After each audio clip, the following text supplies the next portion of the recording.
Bom, vamos falar agora de um tópico importante e muito interessante, que é a acidez na química orgânica. Então, seguindo a definição de Arrhenius, né, um ácido é aquela substância que ioniza quando em solução aquosa, liberando íon H+, como único cátion. Certo? Considerando as funções orgânicas, imagina assim, a gente compara as funções orgânicas em comparação com a água, vamos comparar álcool, água, fenol e ácido carboxílico. Então, o Ka é a constante de acidez, né, de uma substância. E quanto maior a constante de acidez, mais ácida seria essa substância. Dá uma olhada. O etanol, que é o álcool com 2 carbonos, a constante de acidez dele é da ordem de 10 a menos 16. A água, a constante de acidez da água é da ordem de 10 a menos 14. Ou seja, 10 a menos 14 é maior que 10 a menos 16, né? Então, em comparação ao álcool, a água é mais ácida que o álcool. Estamos falando de medidas relativas. O fenol, a constante de acidez, 10 a menos 10, que é maior que as outras duas. Então, o fenol é um composto que ele é mais ácido que a água e que o álcool. E o ácido carboxílico, o ácido etanóico aqui, com 2 carbonos, a constante de acidez dele é da ordem de 10 a menos 5. Então, de todos, ele seria o que tem a maior constante de acidez, então é o que é mais ácido. Então, dá uma olhada. A acidez do álcool é menor que a acidez da água, que é menor que a acidez do fenol, que é menor que a acidez dos ácidos carboxílicos. Então, a gente tem acidez crescente nesse sentido, no sentido do ácido carboxílico. E dentre essas funções, essas substâncias, aqueles que têm acidez realmente considerável para reagir com bases inorgânicas na química orgânica são o fenol e o ácido carboxílico. Então, fenol e ácido carboxílico, eles podem reagir com bases inorgânicas. Quer ver? Olha lá. Se a gente pega o ácido acético, que é o ácido etanóico, ele vai ser neutralizado pelo hidróxido de sódio.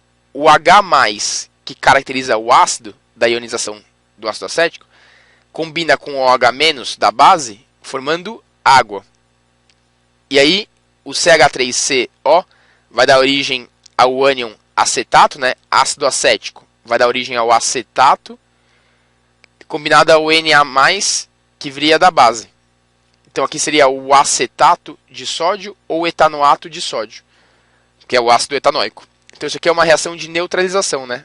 Ácido mais base, formando sal mais água.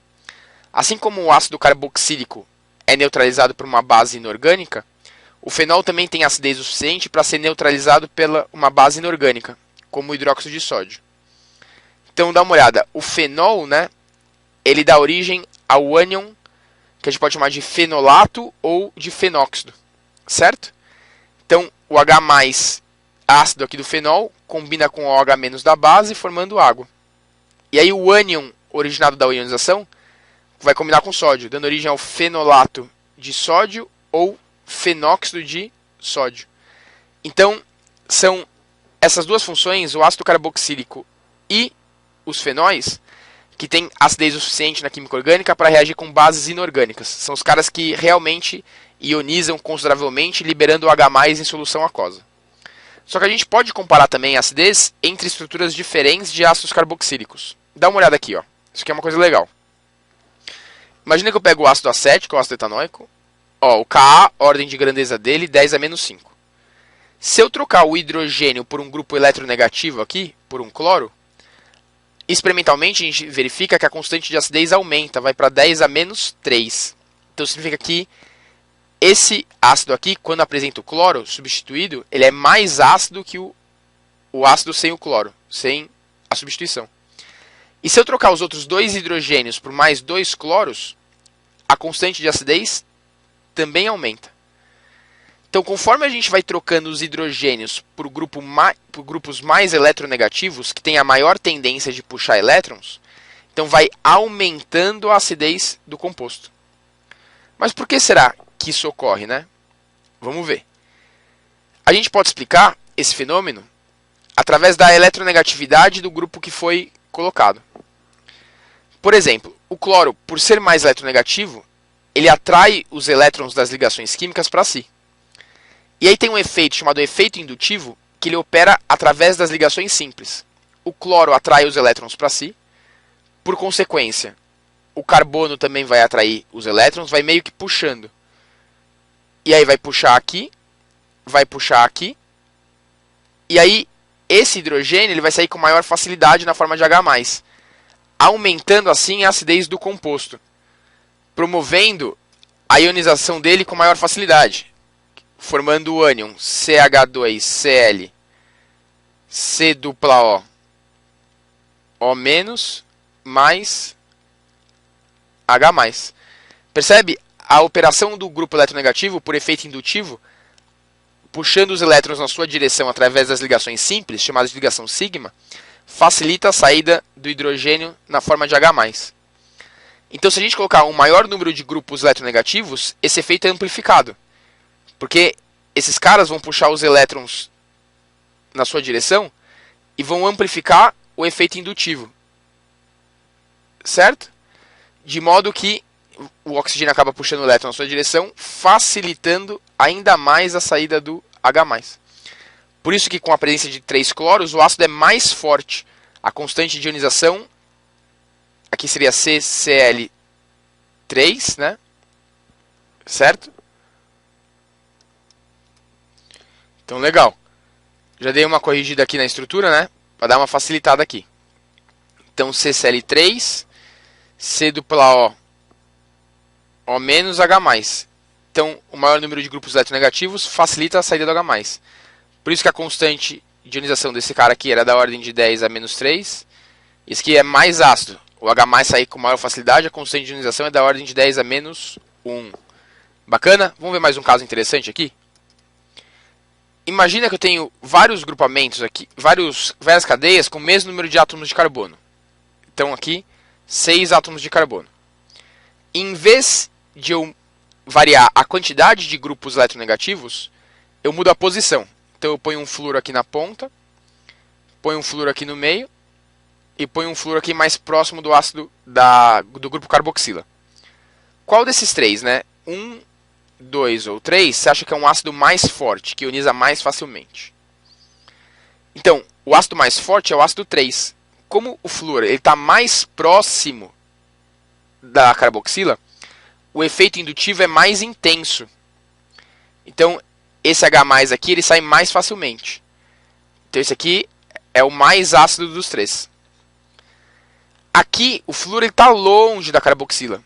Então, tem o efeito indutivo. Só que esse efeito indutivo ele acaba sendo enfraquecido pela distância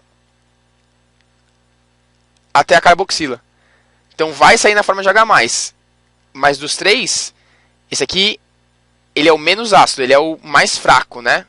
Ele é o cara menos ácido aqui. Ele é o mais fraco.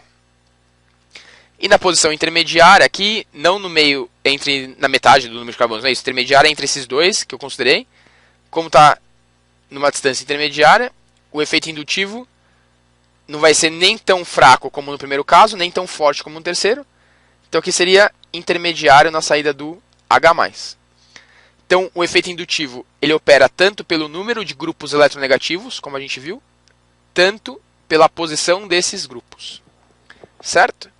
Então, agora que a gente falou de acidez, vamos ver também a basicidade na química orgânica. Então, quais são as substâncias básicas na química orgânica? As substâncias que apresentam basicidade são as aminas, que são derivadas da amônia. A amina, por exemplo, a metilamina, no nitrogênio tem um par de elétrons livres, que pode ser utilizado para uma ligação. Esse par de elétrons livres é chamado par de elétrons quelante, porque ele funciona como uma pinça.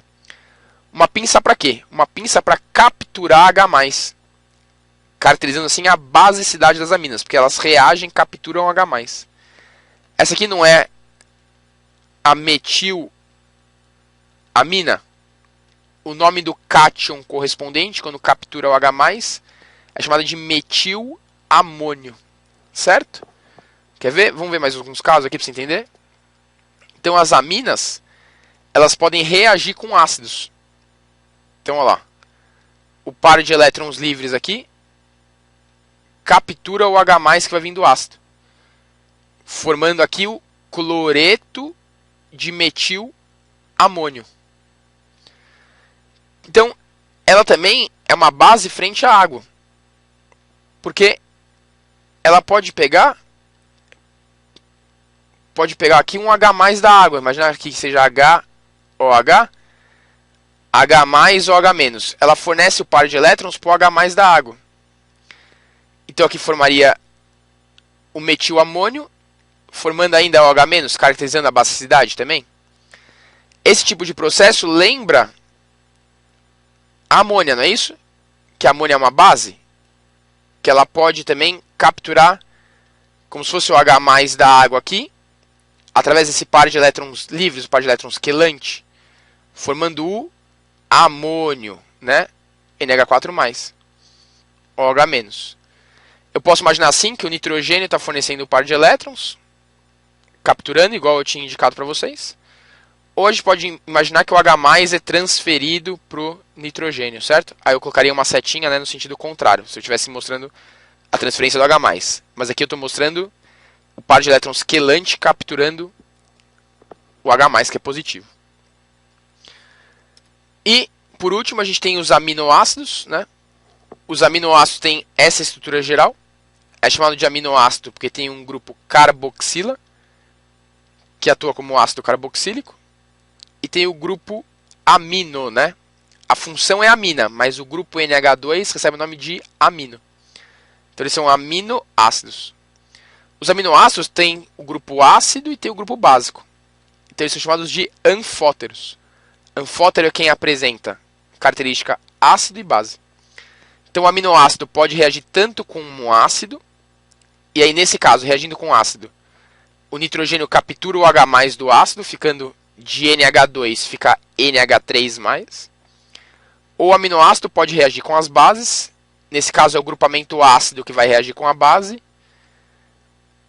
e aí o H+ do ácido combina com o OH- da base, formando o sal correspondente aqui. Então os aminoácidos têm caráter anfótero, porque ele pode reagir tanto com ácido como com base. Tudo bem? Espero que você tenha entendido, tem uma tarefa para você fazer. Até a próxima.